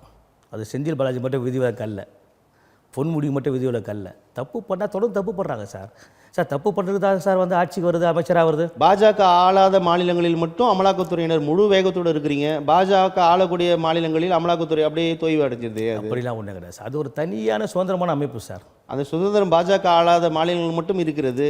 இல்லை, பாஜக ஆளக்கூடிய மாநிலங்களில் அந்த சுதந்திரம் இல்லையோ? சார், இங்கே தப்பு அதிகம் பண்ணுறாங்க. அதனால் வந்து அது வந்து சட்டம் தன் கடமை செய்யுது. தப்பு நிறையா பண்ணுறாங்க சார் உங்களுக்கு. அதனால தான் சார் அதில் நடவடிக்கை எடுக்குது. அப்போ அந்த சட்டமன்ற தேர்தலை நோக்கி போகும்போது கொஞ்சம் நிறைய நெருக்கடிகள் உருவாகும் சார். அது வேறு, இது வேறு சார். அதை ஏன் சார் இது கூட முடிச்சு போடுறீங்க? இது வந்து தேர்தல் பாதை. அது வந்து திருடர்களை பிடிக்கிற பாதை. அது வேறு. இது வந்து தேர்தல் பாதை, வாக்கு வங்கி போய் சேகரிக்க வேண்டிய பாதை. இது அரசியல் கட்சிகள். அது அமலாக்கத்துறை யார் திருடுறானோ, யார் தப்பு பண்ணுறானோ அவனை நோக்கி போய் பிடிக்க வேண்டிய பாதை. சரி, அதிமுக திமுக உங்களுடைய கூட்டணி ஒருவேளை வெற்றி பெற்றால் முதலமைச்சர் யார்? அது தலைமை முடிவு செய்யும். ஓ, எடப்பாடியே இப்போ நீங்கள் தான் முடிவு செய்வீங்களா? தலைமை தான் சார் முடிவு செய்யும் சார். இன்னும் 9 மாதம் இருக்கு சார். அதிமுகவோட நீங்கள் கூட்டணியா, உங்களோட அதிமுக கூட்டணியா? சார், 9 மாதம் சார், அதிமுகவோட நீங்கள் கூட்டணியா, உங்களோட அதிமுக கூட்டணியா? அதுவும் தலைமை தான் சார் முடிவு செய்யும். அதுவும் தலைமை தான் முடிவு செய்யும். தமிழ்நாட்டில் வந்து அதிமுக டம்மி தானா? இல்லையே, யாருக்கு அப்படி சொல்லலையே. அப்போ நீங்கள் முதலமைச்சர் யாருன்னு அப்படின்னா உடனே எடப்பாடி சொல்ல தேவையா? அதுவே நீங்கள் இந்த தலைமை தான் முடிவு பண்ணுறீங்க. தலைமை தான் சார் முடிவு பண்ணோம் சார். இன்னும் ஷீட் ஷேரிங் ஆகலை சார். இன்னும் பேச்சுவார்த்தை தான் சார் நடந்திருக்குது. இன்னும் அக்ரிமெண்ட் ஆகலை. இல்லை, முதலமைச்சராக இப்போ எடப்பாடி இருக்கிறது சந்தேகம் தானா? அப்படி கிடையாது சார். நீங்கள் சார் அதுக்குள்ளே போகிறீங்க அப்படி. இல்லை, என்னோட கேள்வி சார், மக்களோட கேள்வி எனக்கு இருக்கு சார். நான் உங்ககிட்ட கேட்குறேன் சார். எல்லோருக்கும் பிஜேபியோட பிரதிநிதியாக நான் கேட்கிறேன். எல்லோருக்கும் முதலமைச்சர் ஆகணும் ஆசை இருக்குது. எங்களுடைய முன்னாள் தலைவருக்கு அண்ணாமலைக்கு முதலமைச்சர் ஆகணும் ஆசை இருந்தது. இப்போ தலைவராக இருக்கிற நயனா நாகேந்திரன் அவருக்கு முதலமைச்சர் ஆகணும் ஆசை இருக்கும், இல்லாமல் இருக்காது. எடப்பாடியாருக்கும் ஆசை இருக்குது. நேற்று எடப்பாடி பழனிசாமி ஆசையை விட வேண்டுமோ? இல்லை சார், நேற்று கட்சி ஆரம்பித்த விஜய் அவர்களுக்கும் முதலமைச்சர் ஆகணும் ஆசை இருக்குது. இல்லை, முதலமைச்சர் ஆசை எல்லாருக்கும் உண்டு. எப்படி எங்களை போன்ற பொறுப்பாளர்கள் எம்எல்ஏ ஆகணும் ஆசை இருக்குமோ, அது போல தலைவராக இருக்கணும் முதலமைச்சர் ஆகணும் ஆசை இருக்கும். அப்போ நீங்கள் முதலமைச்சர் கனவோடு தான் இப்போ 26 தேர்தலில் அதிமுக கூட்டணி வைக்கிறீங்க, அப்படி புரிஞ்சுக்கலாமா சார்? எல்லா கட்சியும் நாம் நாட்டாளெலாம் கட்சி ஆரம்பிக்கிறோம். கட்சி வந்து தலைவருக்கு என்ன பொறுப்பு? நான் ஒரு காலத்தில் நாட்டை ஆளணும், முதலமைச்சர் தான் தலைமை, அதான் கட்சி ஆரம்பிக்கிறோம்.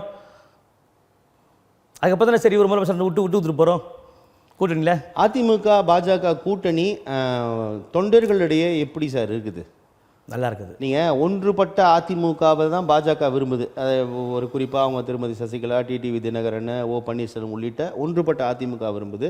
ஆனால் எடப்பாடி பழனிசாமி இந்த நொடி வரை நாம் பேசிக்கொண்டிருக்கக்கூடிய இந்த நொடி வரை மிக உறுதியாக இருக்கிறத நம்ம பார்க்குறோம். ஆனால் ஒன்றுபட்ட அதிமுக தான் வெற்றிக்கு வழிவகுக்குன்றதுல பாஜக உறுதியாக இருக்குது. அதற்கான எல்லா காய் நகர்த்தல்களையும் நகர்த்தி வருது. இருந்தாலும் அமித்ஷா வந்து அந்த செய்தியாளர் சந்திப்பில் வந்து அது அவங்களோட உட்கட்சி விவகாரம் நாங்கள் தலையிட மாட்டோம் சொல்கிறாரு அப்படின்னு சொல்கிறாங்க. இப்போ இந்த விஷயம் சாதகமாகுமா இல்லை பாதகமாகுமா? ஒன்றுபட்ட அதிமுக இல்லைன்னா உங்கள் கூட்டணிக்கு ஒரு பெரும் சரிவை சந்திக்குமே. இல்லை, காலம் வந்து ஒரு நல்ல கனிவை தரும், நல்ல பதிலையும் தரும் காலம். நம்ம பொறுத்திருந்து பார்ப்போம். ஒன்றுபட்ட அதிமுக உருவாகுமா? உருவாகும். எடப்பாடி ஒத்துக்க மாட்டாரு. உருவாகும் சார். சார், எல்லாத்துக்கும் வந்து ஒரு புள்ளி பயமாக இருக்கு சார். இப்போது நமக்கு இருக்கிற ஒரு மைய புள்ளியை திமுக வீட்டுக்கு அனுப்பணும். அதுக்கு எந்த சக்தியெல்லாம் ஒன்று சேர்ந்து அதை செயல்படுத்த முடியுன்றது தான் இங்கே நம்ம முன்னாடி இருக்கிற கேள்வி. அதுதான் ஒர்க் அவுட் பண்ணி ஆகணும். அதுதான் தேர்தல் அரசியல். திமுக வீட்டுக்கு அனுப்புறதுக்கு யாரெல்லாம் தேவைப்படலாம் அவர்களாம் ஒன்றிணைத்து நாங்கள் வந்து களத்தை சந்திப்போம் சார். நாங்கள் திமுக வீட்டுக்கு அனுப்புவோம். எங்களுக்கு வெற்றி நிச்சயம். 2026 ஒருவேளை திமுக வெற்றி பெற்றால் நீங்களாம் வீட்டுக்கு போயிருவீங்களோ? நாங்கள் எப்படி சார் வீட்டுக்கு போவோம்? நாங்கள் அரசியல் பண்ணி தானே இருக்கணும். அது எப்படி திமுக வெற்றி பெறும்? திமுக சார், மக்கள் வெளியே போயிட்டு இப்போ நீங்கள் என்ன உள்ளே கேட்குறீங்களே, நம்ம இண்டோரில் போயிட்டு சந்திக்கிறோம். நீங்கள் வெளியே போய் இன்டர்வியூ எடுங்க. மக்கள் எவ்வளோ திட்டுறான் பாருங்க திமுக ஆட்சியை.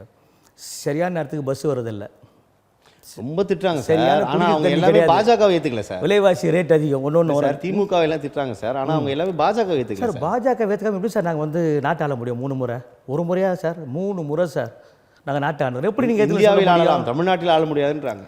பாருங்கள், மாற்றம் வரப்போது பாருங்கள் நீங்கள் சார். முடியாது. இப்போ டெல்லியை பிடிச்சமில்ல சார், மாற்றம் உண்டு சார். நிச்சயம் வெற்றி நிச்சயம் சார், மாற்றம் நிச்சயம். இது வேத சத்தியம் சார்.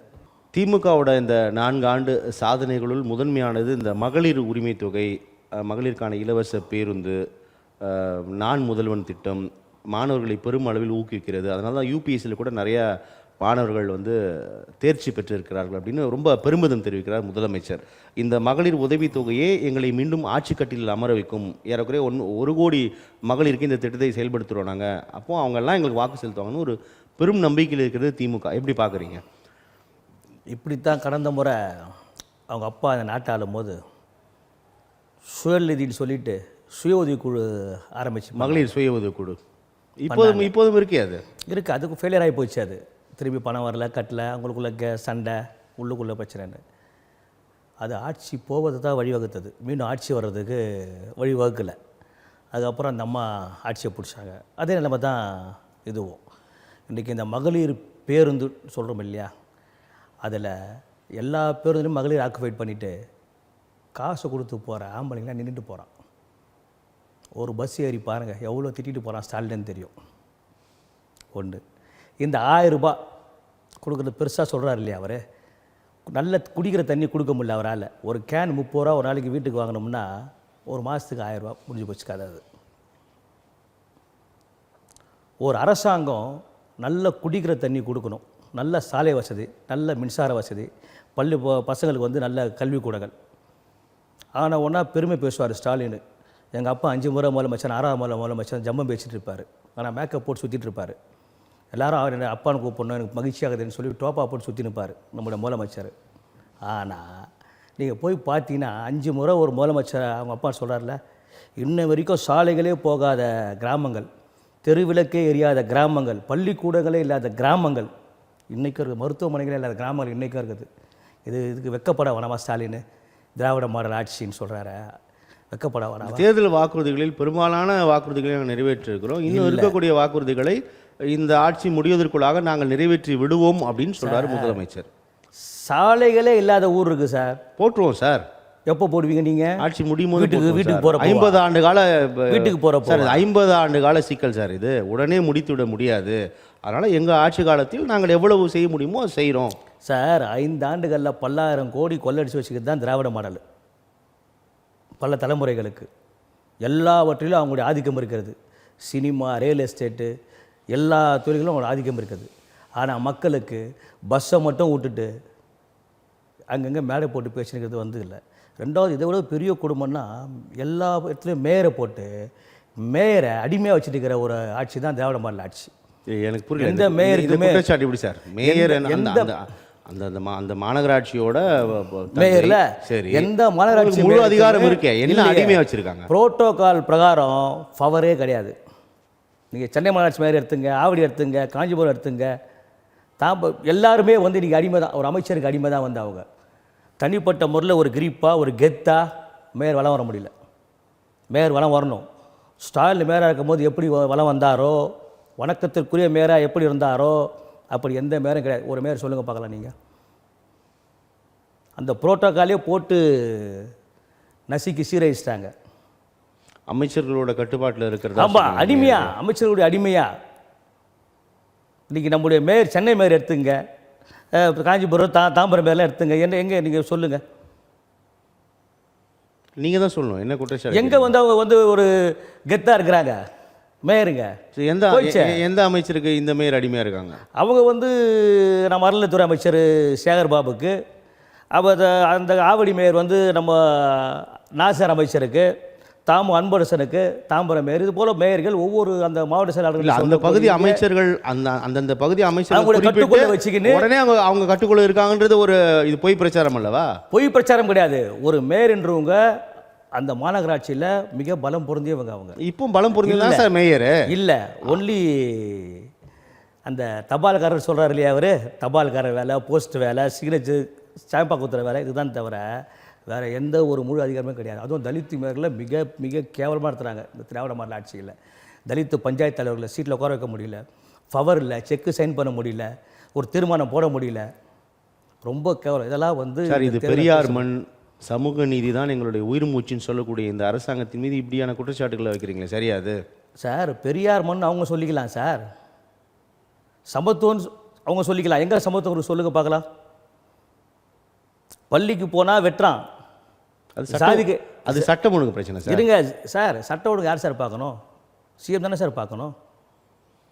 சிஎம் தானே பார்க்கணும். பஸ்ஸில் திருக்குறள் எழுதி வச்சிட்டா போதுமா? அதை ஃபாலோ பண்ண வேணாவா? திருக்குறளில் பஸ்ஸில் எழுதி வச்சுட்டு ஒட்டி வச்சிட்டா போதுமா? அதை ஃபாலோ பண்ண வேணாவா? வருஷத்துக்கு 2 முறை வந்து தீண்டாமை ஒழிப்பு உறுதிமொழி கோட்டையில் ஏற்றினா போதுமா? நாங்கள் தீண்டாமை உறுதிமொழி ஏற்றுக்கிறேன்னு சொல்லிட்டு காந்தி நினைவு நாளுக்கு பிறந்த நாளுக்கும் செயல்படுத்த வேண்டாமா? இந்த நாட்டை தீண்டாமை ஒழிக்க முடிஞ்சதான வரைக்கும் ஒழிக்க முடியும். அப்புறம் என்ன பெருமை நீ பேசுகிறீங்க? அப்பா 5 முறை வருஷம் 6 வருஷம் என்ன பெருமை பேசிட்டுக்கிற? எதுக்கு அந்த பெருமை பேசிட்டுக்கிற? வெக்கப்பட வேணாவா? அதுக்கு கேவலப்பட வேணாவா? இதுதான் நாங்கள் கேட்குறோம். இதை நாங்கள் வந்து தேர்தல் பிரச்சாரத்தில் கொண்டு போக போகிறோம். மக்கள் தெளிவாயிட்டான் சார். இப்போ இந்த 26 சட்டமன்ற தேர்தலில் என்னென்ன பிரச்சனைகளை வந்து நீங்கள் முன்வைப்பீங்க சார்? அதாவது வழக்கமாக தேர்தலின் போது இந்த மக்கள் நலத்திட்டங்களில் போதிய கவனம் செல்ல, தேர்தல் வாக்குறுதிகள் சரிவர செய்யல அப்படின்றத ஒரு பிரதான பொய்யான வாக்குறுதிகளை நாங்கள் வெளிச்சம் போட்டு காட்டுவோம், முன்வைப்பாங்க. அப்போ இந்த தேர்தல் எது பெரிய பேசு பொருளாக இருக்குன்றீங்க? 2026 தேர்தலில் நீட் என்று சொல்லி மக்களை திசை திருப்பி வெற்றி பெற்று வந்த ஸ்டாலினுடைய முகத்தெரிய கிழிப்போம். ஒன்று, ஸ்டாலினுடைய கையாலாகாத தனத்தை.